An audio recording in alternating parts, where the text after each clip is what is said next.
Welcome to Trimming the Musical Fat and the latest episode of our special Prince side series, which focuses on his singles from 1978 to 1989.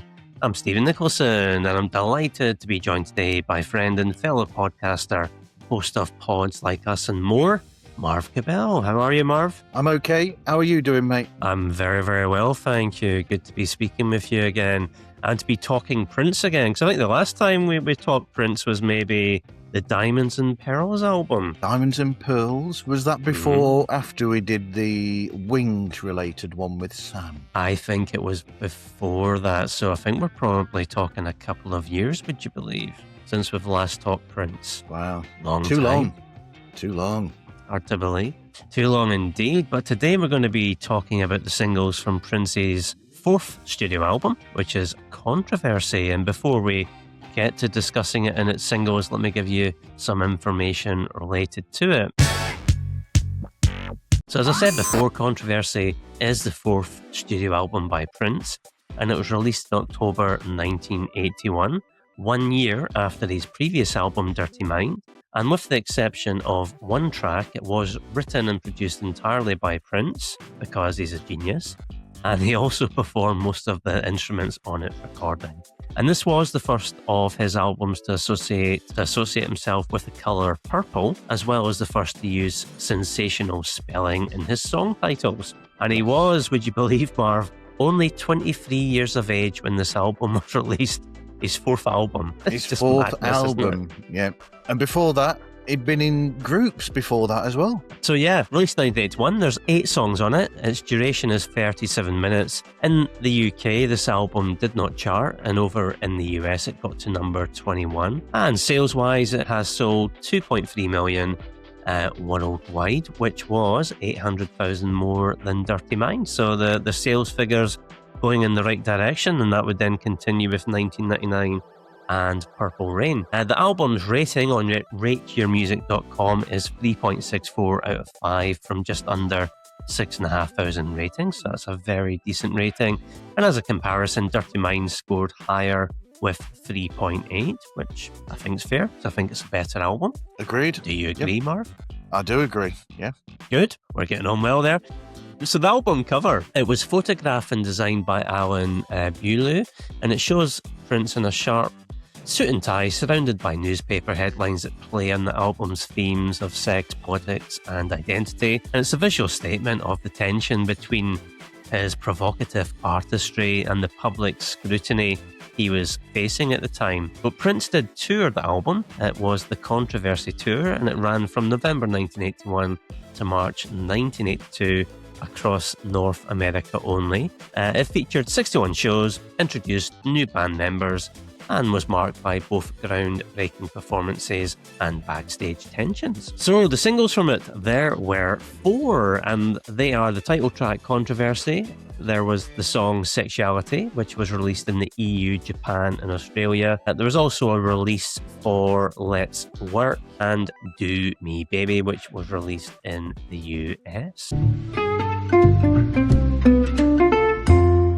So let's delve into each of the singles now, Marv. So Controversy. Let me give you a bit of additional information in relation to it. So Controversy was the first song and title track from the album, and it was released in edited form prior to the album in September 1981, and we will talk about that edit. And it's worth noting that it was re-released here in the UK in 1993 in support of the Hits compilation. Its B-side was the Dirty Mind track When You Were Mine, which is a brilliant song. The single cover, well, it's essentially the album cover with a black border around it with Prince's name and the song title in white lettering. There was a music video for it, and it was just a staged live performance with his band. Sales-wise, it got to number 5 on the UK charts on its 1993 re-release. In America, it got to number 70 back in 81, number 15 in Australia, and 28 in the Netherlands. And in 2022, Rolling Stone ranked Controversy number 19 in their list of the 200 greatest dance songs of all time. And the single edit of this song is more than 3 minutes shorter than the album version. And I'm going to take a breath there, Marv. Oof, that's a lot of information. Hopefully you can absorb that. Do you remember when you first heard the song, Marv? The song Controversy, the first time I heard that was probably from the Hits album. Actually, I can't believe that I didn't hear it before then. But yeah, what was the first Prince song that you remember hearing? Oh, the first one ever in my life. Ooh, I think it would be probably 1999 or When Doves Cry, I reckon. 84 is the first recollection. I vividly remember kind of hearing 1999 and Little Red Corvette. Little Red Corvette when they'd done the double A side re-release here. So I remember that vividly on the radio. But yeah, I must have heard When Doves Cry on the radio when it came out in 84. What about you?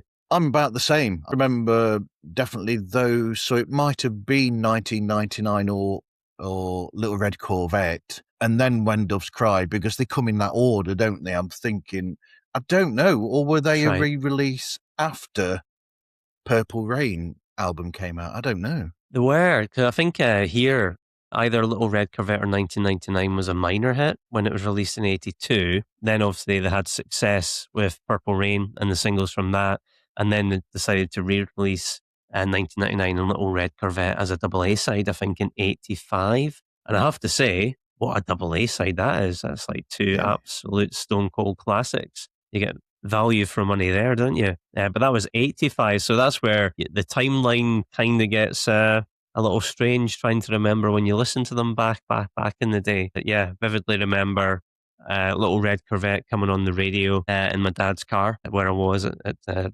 shopping mall, and it's like, oh, who's this? That's a brilliant song, 10 or 11 years old. So yeah, I first heard Controversy. It would be the same as you on the Hits compilation, and I kind of gave it a bit more attention when it was re-released as a single here, and I was going, do you know what, that's really very, very good track. I mean, what do you think of it? I've always liked the song. I mean, we've spoken before that I mean, the title song Controversy has a history with me, because around that sort of time, my band members thought that with my incredible singing voice, that it would be the perfect vehicle for me to have as my song or one of my songs in our set at gigs. And I was not too pleased about trying to get that falsetto at all. Yeah. I'm sure that was a bit of a challenge. Did you use any unorthodox techniques to hit those high notes? No, I just knocked it down an entire octave. Yeah. And was it successful?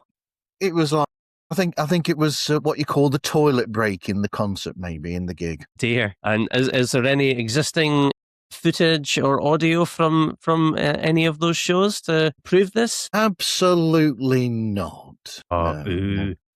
I've got me doing Lenny Kravitz in somewhere, or they're doing Lenny Kravitz songs, but no Prince songs. I'd like to see that. Always on the Run. Controversy. That was always a good one. Yeah, well, so Controversy, we'll just need to have that picture in our minds. So you needed to get to know the song really quite well then to be able to sing it and perform it. I did. So what do you like about it? I like the groove there is in the song, with that static bass line, which sounds simple, but keeping that rhythm going constantly throughout. It's interesting, because some people would think that nowadays you'd think, well, with the digital technology, you'll just play that for a bit and then you'll loop that, because it's static all the way through for the most part. But you couldn't do that back then. So I remember an interview with completely different song, but the keyboard player, Greg Fillinganes, was talking about doing something for Michael Jackson for the Thriller album. And they were saying, oh, well, you just put the bass line down for, I think he did the bass line for Thriller that was done on a synth. And they said, oh, well, you just put that down. And then this, that, and the other. And he said, no, I had to play that through the entire song like that, which is what you would have to do, but to keep that going for that length of time and not get bored and think, oh, I'm going to throw something in a bit here, a bit flashy. is that shows some,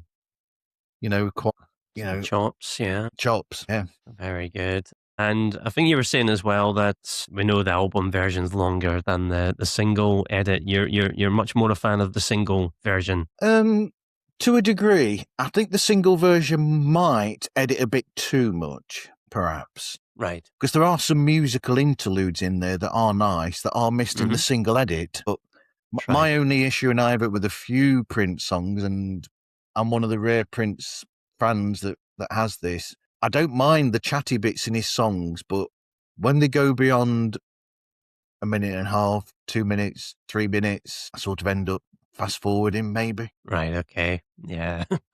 But for me, the song, musically, I agree with you. It kicks ass. It's just funky as hell. I think the keyboard, the bass and guitar just so on point. And it's actually blending a lot of different styles there with funk, new wave and rock. And I think the lyrics are just as interesting as the music, with Prince addressing the public speculation swirling around him at the time. Is he straight or gay? Is he black or white? On the album one, you've got he's throwing in him reciting the Lord's Prayer, which by some was considered blasphemous at the time. And I suppose looking at it as a whole, it's a broader statement about the invalidity of labels and the desire for individuality in a world obsessed with categorization. And I suppose if you've got an artist like Prince who you just cannot categorize, for him it must have been quite a challenge in the musical world where people try and put you in boxes, and you've got this guy who's flitting between different styles, going from song to song and playing all these different instruments and singing in all these different styles. So it's a good lyric as well. So would you kind of rank this song, Marv, as top, middle, or lower tier Prince? Because I would pop it in top tier. I think it's a Prince classic. I would pop it in the top tier as a song. And before we continue, I'll just apologise that I couldn't find the stockings and suspenders to be able to dress like he was doing on stage at that point. Yes, it was a bold look for the time. Stocking, suspenders, and a trench coat. Yes, and he wasn't even just wearing that at weekends. That was daily. It's a brave choice.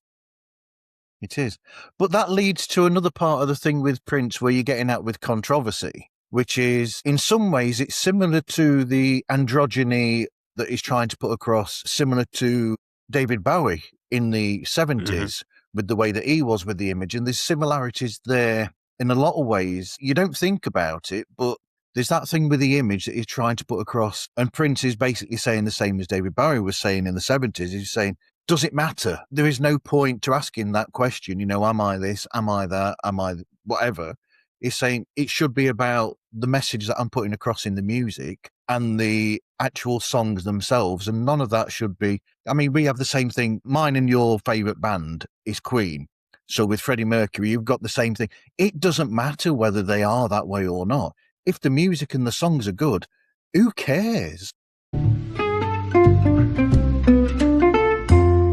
The next single, will it continue the trend? And that is I've just been talking about Sexuality. So it was the second single from the album. It was released in October 1981 in, we're talking in old terminology here, West Germany, Japan and Australia.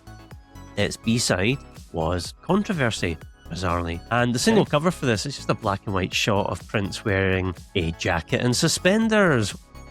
Hey. But of course, with his name in bold red lettering and the song title in the same black lettering there. Again, there was a music video, which was another staged live performance, which was from the same shoot as the Controversy video. And the final part has Prince on his own singing direct camera whilst taking his clothes off. Is that something you normally do for your podcast videos, Mark? Well, now that we're on video on pods like us, I don't know whether I can get away with that on YouTube. So that was just when you were audio only. That was just an audio only exclusive. That's correct. Although we do have a table here, so I might be, you never know. Okay, we can hope. The chart and sales wise, it did not chart in any of the locations. The song was first performed live at Sam's in Minneapolis on the 5th of October 1981, and when Prince performed the song live, in 2006-2007 during his Las Vegas residency, easy for me to say, Prince changed the title and the main lyric of the song to Spirituality, which caused some debate amongst the online fan community. So Sexuality, Marv, I'm guessing you maybe first heard this when you listened to the Controversy album for the first time, yeah? Yep. It's the first time I ever heard it was when I got the album. I actually got the Controversy album very soon after I got the Hits collections. Did you? When they came out, because I heard Controversy and that came out as a single around then. And I just wondered, where did that come from originally? Because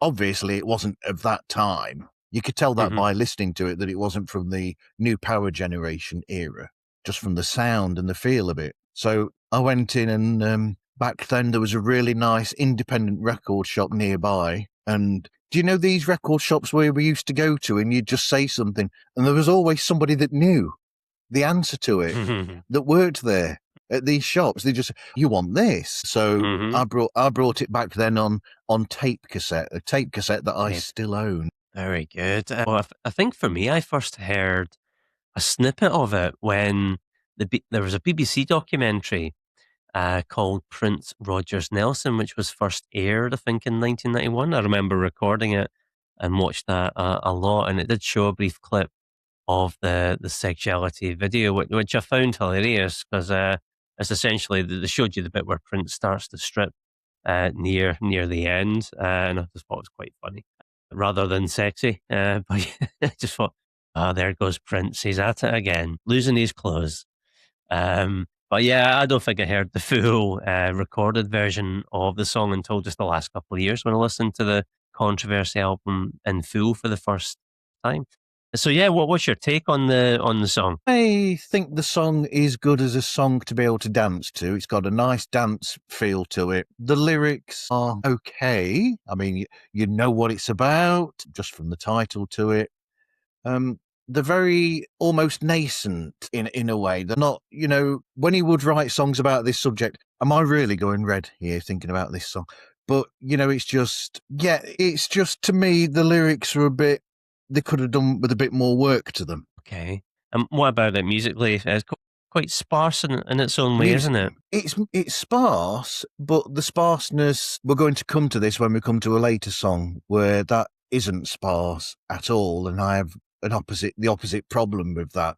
But with this one, I think a sparse arrangement allows you to understand the lyrics a lot more and to be able to hear them a lot more and to take, to notice, if nothing else, his voice is really great on this as well. Yeah. I like his voice on this. It shows a lot of range. It's a very rangy song. Yeah. For me, I agree. For me, it's one of the better tracks on the album, and I love that kind of minimalist electro funk instrumentation and the way it comes in at the beginning with the drum machine groove. It's really, really good, superb. And I do like the ideology of the lyrics too. I think we're again looking at them. It's like Prince is critiquing materialism, tourist culture, and the intellectual development of children. So in a lot of ways, quite weighty themes. And I can't remember the exact line, but my favourite track on it, and maybe on the album, I think it's something like kids should be taught to read and think for themselves before being left to absorb passive entertainment like TV, which is a really good line or two that's in the song. So yeah, it's a good tune for me. Where would you rank this, Marv, in terms of Prince's singles? Top, middle, or lower tier? I'm somewhere between middle and top. So upper I'm middling, going middle. Maybe. Yeah. We're in consensus. Yeah, we'll go mid-tier for Sexuality. Yep.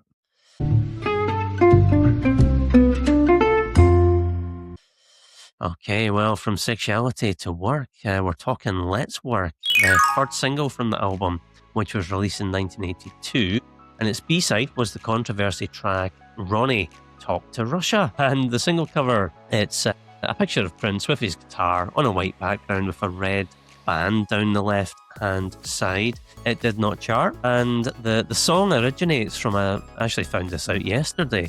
So the song originates from a dance called The Rock that local kids were doing at the time in Minneapolis. Prince responded quickly with a track called Let's Rock and wished to quickly release it as a single.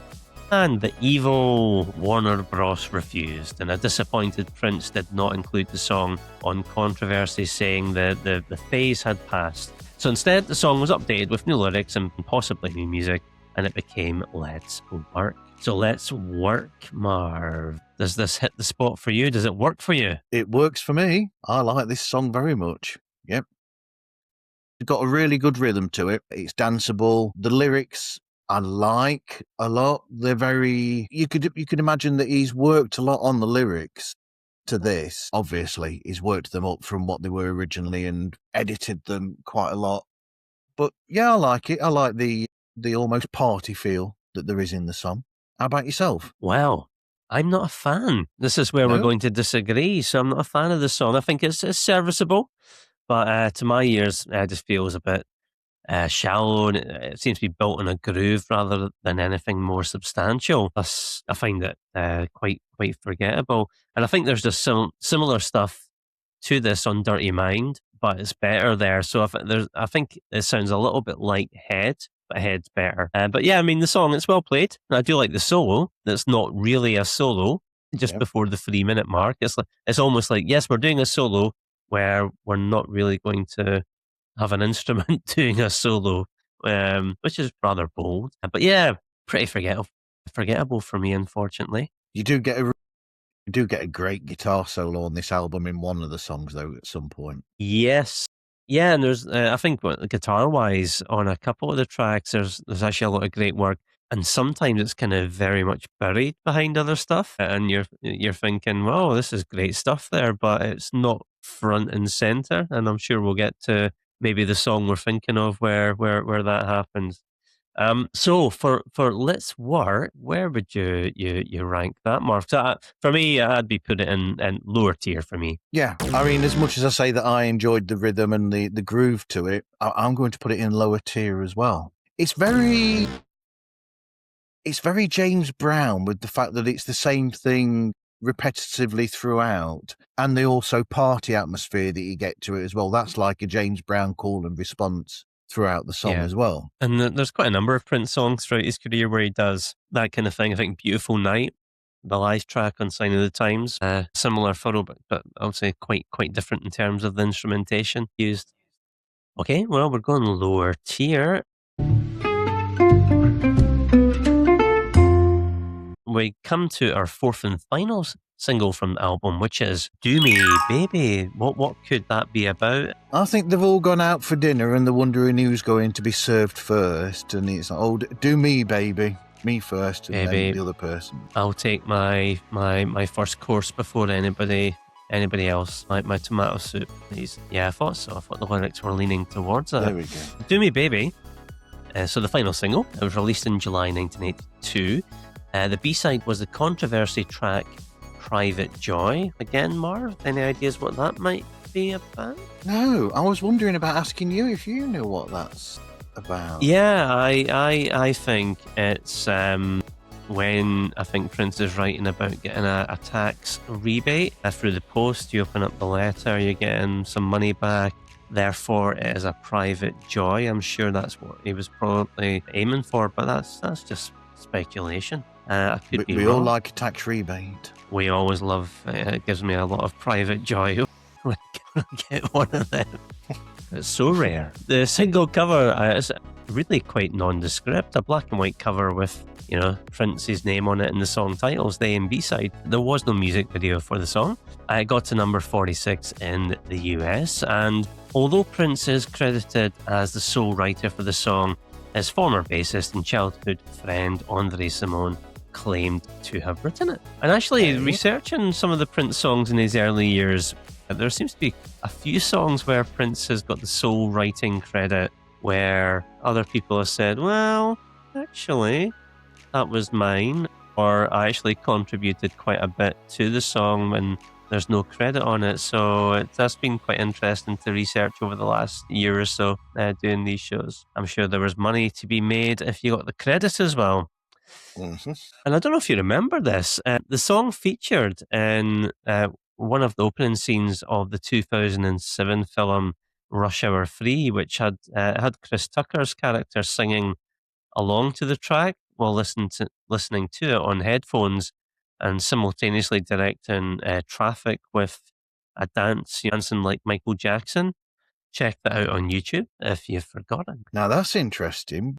That's interesting because you've got Julia Roberts listening to Kiss by Prince in the bath in Pretty Woman. Pretty Woman, that's right. And she's listening with headphones to that. So that's right. And Prince got a mention as well in The Last Boy Scout, Bruce Willis movie.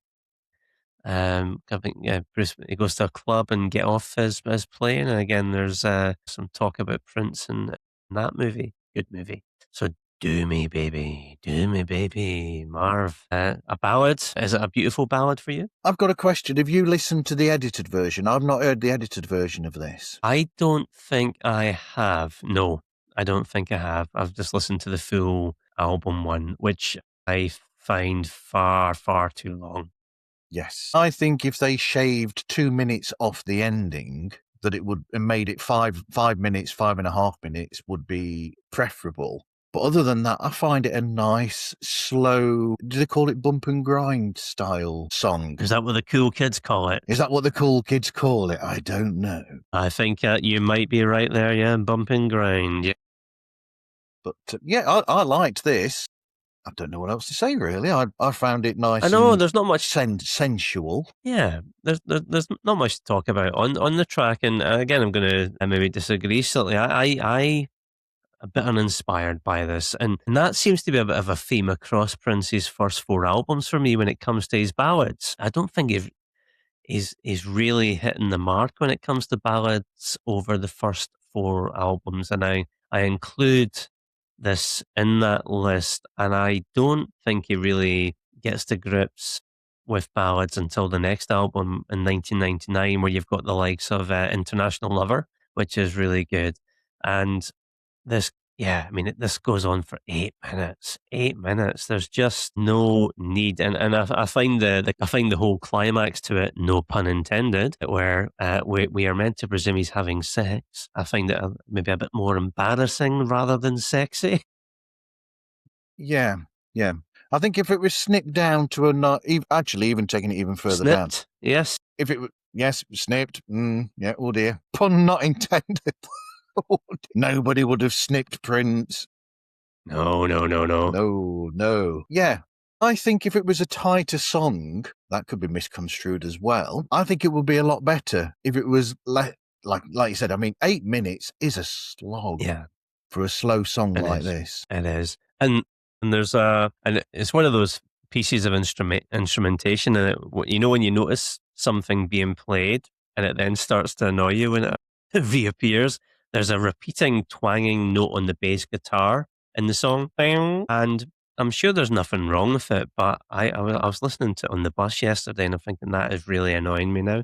And so I think the E string. Just the song's not for me, Marv. It's not for me. Okay. Unfortunately. Where would you rank this one? I mean, probably no surprises. I'm putting this lower tier. Yeah. I mean, I'm only going middle tier with this one. You're going mid-tier. That's if they dropped it down to 4 minutes. This is Eric Paul Johnson from Face the Music, an Electric Light Orchestra song-by-song podcast. And you're listening to Trimming the Musical Fat. Oh dear. That wasn't my fat I trimmed. Let's talk about the album itself, Controversy. So, on original release, so in a contemporary review for Rolling Stone, music critic Stephen Holden wrote that Prince's first 3 records were so erotically self-absorbed that they suggested the reveries of a licentious young libertine. On Controversy, that libertine proclaims unfettered sexuality as the fundamental condition of a new, more living society than the bellicose, over-technologized America of Ronald Reagan. Wow, he likes big words.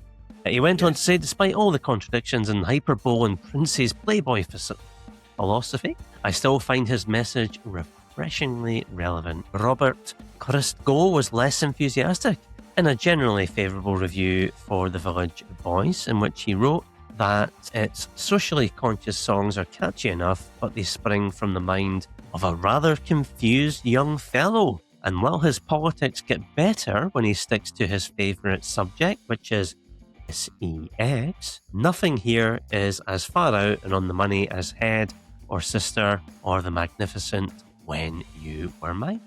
Anywho, it was voted the 8th best album of the year. 1981 Paz and Job, an annual critics poll run by The Village Voice. And finally, in a retrospective piece by Simon Price of The Guardian, published just after Prince's passing, he rated each of Prince's 37 albums and ranked them from best to worst. Controversy came in at 10, and he awarded it 4 stars out of 5.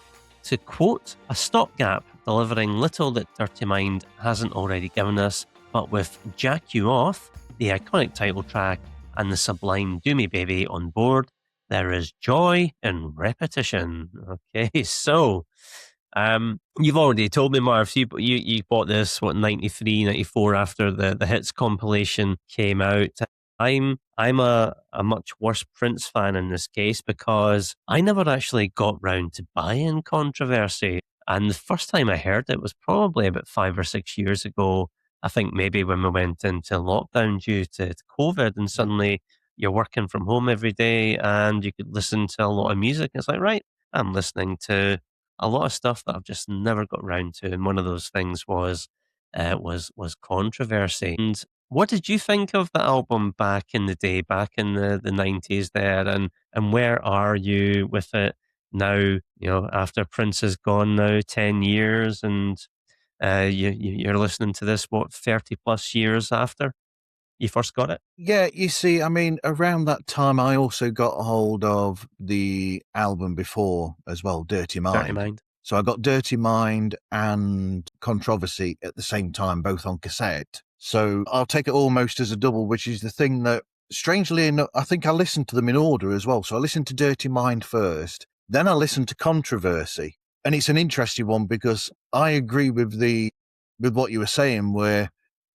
you know, Dirty Mind is a great album. I like that album a lot. What's on there with Head, Sister, and the title track, there's some really good material on there. And even back then, I went from that to the Controversy album. There were a few songs that jumped out at me and I thought, yeah, that's okay. And we'll get to the general songs in a bit. Some really good guitar work where you can hear it. I didn't think it was as well a mixed album in the sound of it as Dirty Mind was. Dirty Mind had a really nice mix, and it almost feels like Controversy was a bit rushed in the studio in a way. So probably like lower middle tier sort of album to me in Prince's, releases. Yeah, I'm with you on that. It's a decent album. It's not as strong as Dirty Mind. It's certainly a much more patchy album, and it does feel like a transitional album that's kind of taking you from Dirty Mind into 1999, and I suppose it's maybe charting how Prince evolved from being this kind of boundary pushing provocateur to a world dominating innovator on the likes of 1999 and Purple Rain. One of the things that I do like on the album is, and we've kind of been talking about it already, is the use of the drum machines on it. Obviously, new technology he was getting his hands on, and it really comes to the fore, especially on tracks like Sexuality. And I also like in his lyrics, there's certainly maybe much more substance in bringing in the likes of politics and social commentary, which maybe hadn't come into his lyrics prior. They were very much, sex and love. And here it was maybe a bit more varied on the likes of Ronnie Talk to Russia. But I would agree with you, it would be in that kind of the bottom of that mid-tier in terms of Prince albums that I like. What do you think of the artwork, the cover image, and such like? You a fan of it? I think it's almost there's almost a basic minimalism to the cover, which, I mean, you find that a lot with the early Prince albums anyway. There's a minimalist approach to the cover, all the way from one up until even the following album, 1999. You can't get much more minimalist than that cover, really. Mm-hmm. But there is that sort of thing to it, which works to a degree. But it'll be more interesting in a couple of years from here when you get the Purple Rain. And then from then onwards, the artwork is more of a piece with the music then, is a complete piece. Because like myself, I'm sure that you, when we bought albums back in the day, there was this thing where you bought the album, you'd listen to it, and the cover was as much a part of the enjoyment of the album, Mm-hmm. the old artwork. So yeah, it's an okay cover. I just find it a bit too minimalist, maybe. Okay.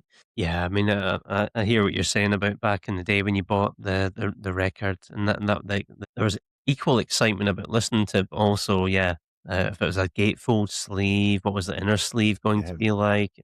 Yeah, so exciting back in the day doing that. But yeah, no, I actually I like the cover artwork. It's got a great central image of Prince there, and obviously the start of his trademark use of the color purple on there. So yeah, I do like it. And it's a nice contrast uh, to Dirty Mind, which is obviously grimy and black and white. And here we're kind of going more majestic with purple, more colorful and such like. So yeah, I like the juxtaposition.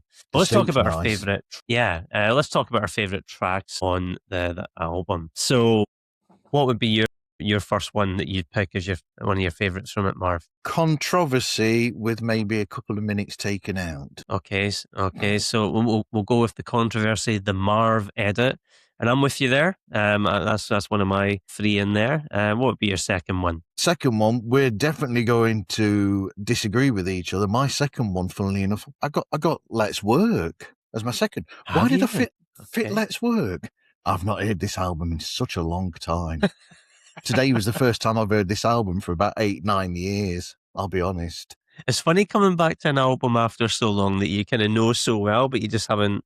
I found that last week with Franz Ferdinand's second album, which I hadn't listened to in years, and I popped it on, and I'm going, this is so good. Why have I not listened to this in so long? So good.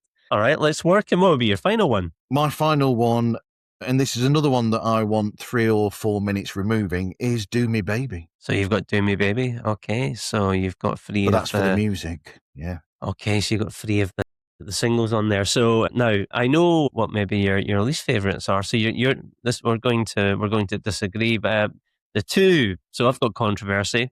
The next one I would pick my favourite I will say I think Jack You Off and Sexuality are unlucky to miss out, but I've got Annie Christian, which for me is the most unique sounding song on the record.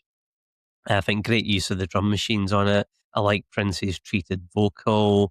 I love that kind of weird descending keyboard line in it, which is, it's like they've used the same keyboard effect from the soundtrack of the Bond movie For Your Eyes Only, which was that Bill Conti? There's in that soundtrack, it's almost like the same riff. I think Prince's guitar work on this is great. It is kind of a bit more buried in the mix, but if you're listening to that, the guitar work in it is great. And I think lyrically it's very interesting and very different for Prince, and quite unsettling and adventurous. And it's literally a true crime tour of late 1970s and early 1980s America. He's talking about John Lennon's murder. He's talking about Ronald Reagan's attempted assassination. And I think even the title, Annie Christian, which, AKA Antichrist, is Prince charting the devil's work in this song here. And in a lot of ways, the feel of it, it's almost Radiohead-esque. So it's quite different for Prince. But I know you disagree with me on this. This is one of your lesser tracks on the album for you, isn't it?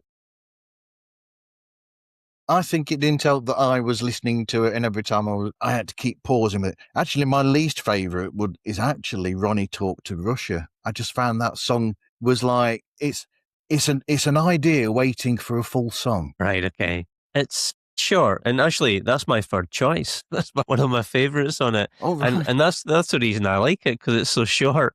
It's just under a 2-minute blast of kind of Prince's Cold War anxiety, and I just like that it's kind of wrapped in this rockabilly tinged synth pop with war sound effects. You got guns and everything. It's almost Bruce Springsteen-esque.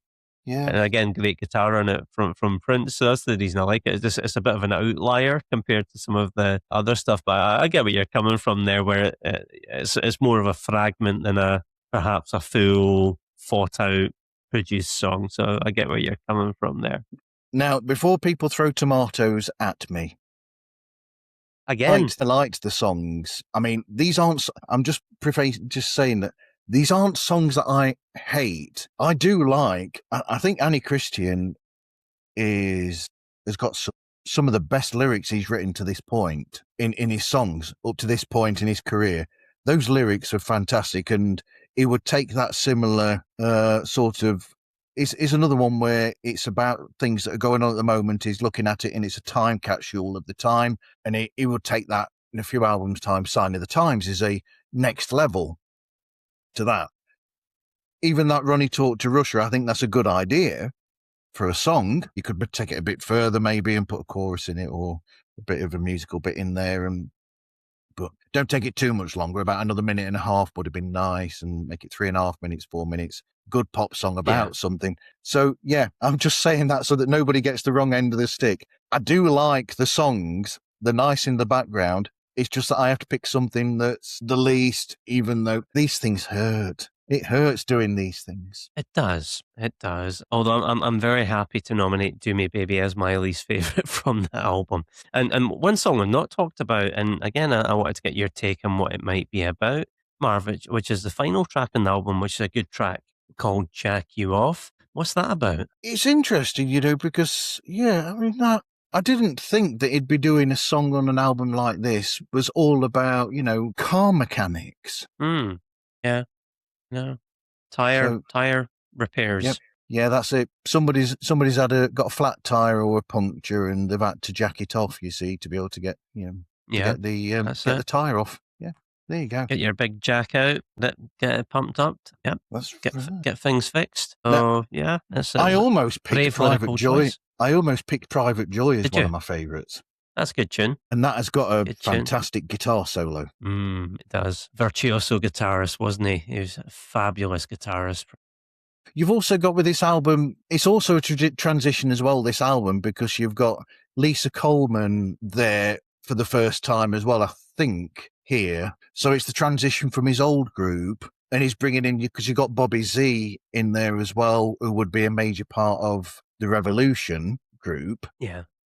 So you've got the transition there from his old group to the new group that he would have, and then it'd be even more of a bigger transition the next time, because 1999, you'd have more of the Revolution on some songs, and then after that, you've got Purple Rain, which is full on the Revolution. That's right.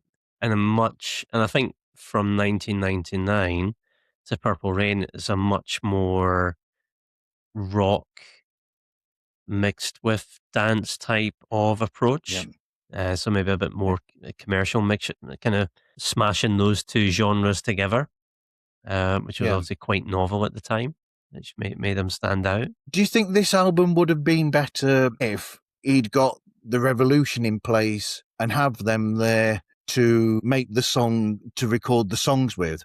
Do you think that there'd be more back and forth from him and Wendy on the guitar if Wendy was around at the time, and he had Des on bass at that point, and you'd have that group mentality there to be able to knuckle the songs out a bit more? It's a great question, and I'm going to say yes. And the reason I say that, I think for me personally, I think his best albums were produced with the Revolution.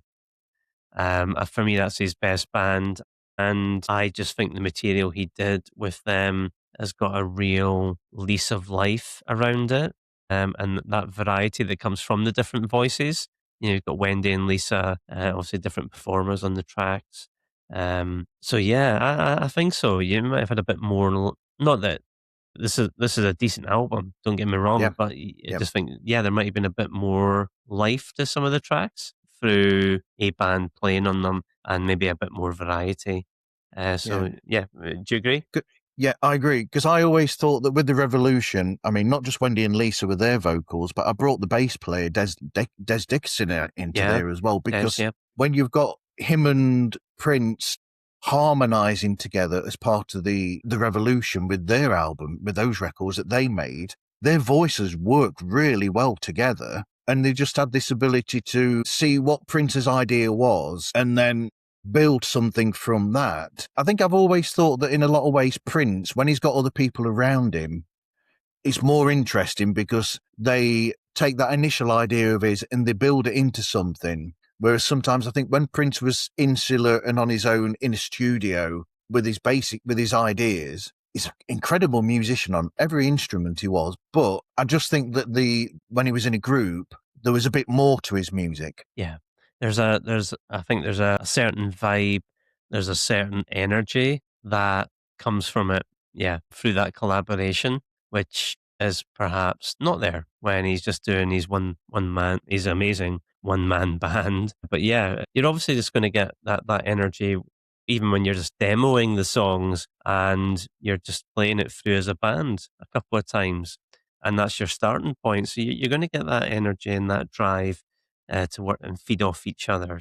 Yeah, it's just going to be natural, isn't it? So it is interesting as an artist if he had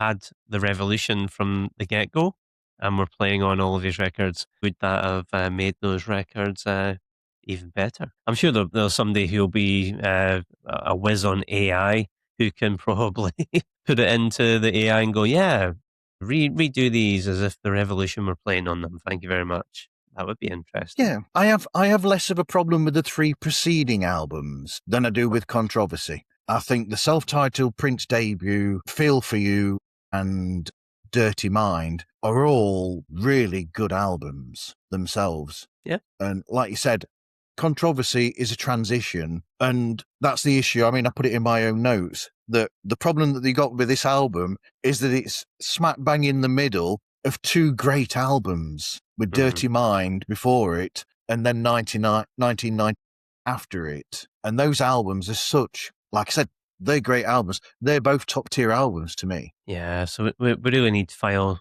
Controversy under stopgap. Like trimming the musical fat, why not check out our other podcast, Trimming the Movie Fat? So talking Prince then, I need to talk about the next Prince release on the show. And I have to say my release schedule for these is all over the place. And it very much depends on what I get edited first. So I've got Purple Rain and Signing the Times already in the can. And obviously this needs to be edited. But the next one that I will be recording will indeed be 1999. And I actually do have my newly procured 1999 vinyl box set just sitting down to my left. I think that's quadruple vinyl, maybe even more. It's quite interesting. You've got obviously the double album, and then I think there's 2 vinyls of the various different single edits and B-sides and mixes of all them. So yeah, I'll need to give that a listen. But yeah, that'll be next up. So yeah, and I've not listened to the full 1999 album in years, so I'm really looking forward to revisiting that.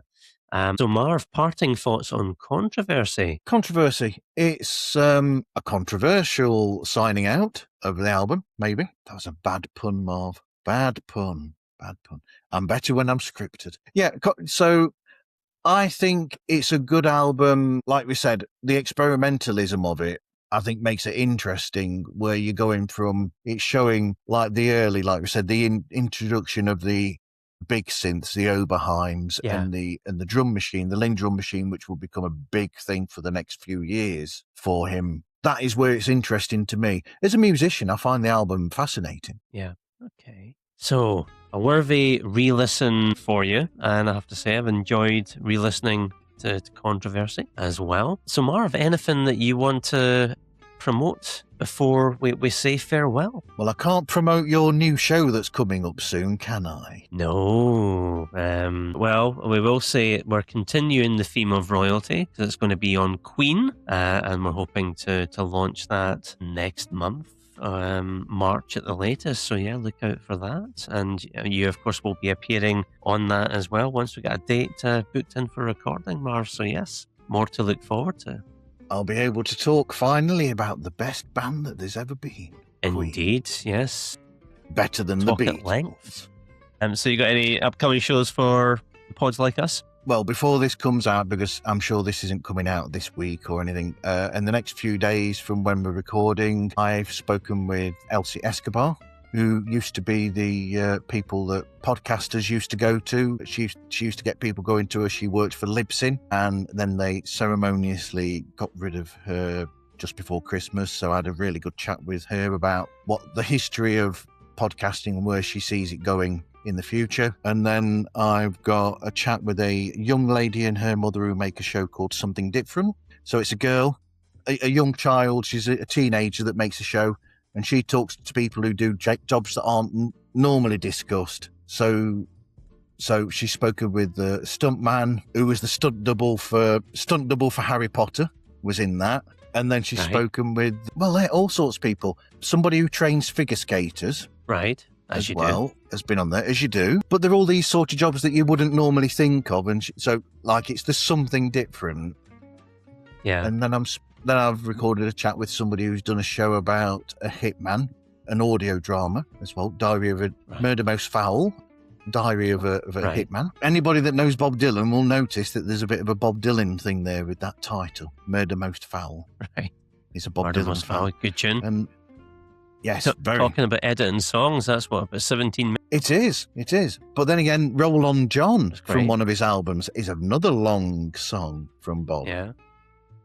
He's not scared of a long song. Great. He is not. No. So lots coming up for you. So thank you for joining me today. Very much appreciate it. Thank you. Look forward to catching up soon. And then thanks to you all for listening. And until next time, keep trimming. Trimming the Musical Fat podcast is a Stephen and Paul Nicholson production. We'd love to hear from you. You'll find our contact details in the episode description. Want more TTMF? Head to our socials. Join our Facebook group, follow us on TikTok, subscribe to us on YouTube, and check out our website at trimmingthemusicalfat.com.